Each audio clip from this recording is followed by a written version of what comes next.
Jonga ke nontyatyambo mfethu ngicela ungaxeleli imntu mfethu ubaba unditakele ndiyakucela ungaxeleli imntu inyani mfethu ndiyakucela.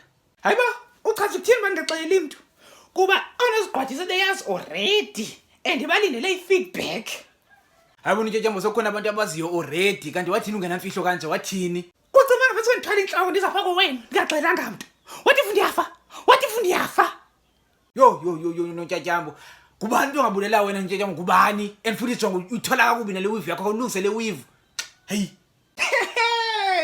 Mamela bayobhuti awuzungixeba mandiyithwale kanjani iva mntu ndiyayithwale kanjani and futhi ndenzela abantu babone uba apho bendisuka khona nkosi yam bezikhala.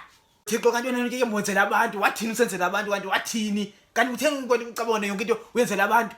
Jonga-ke usebhizi usangixela uba mandithini ndingathini cela imboleko yahudi yakho kaloku ye-relay.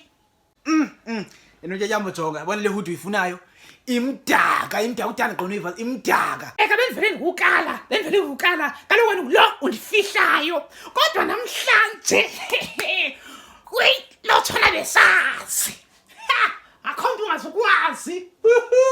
Yo wandifaka engxakini kwedini wonke umntu ngowuzo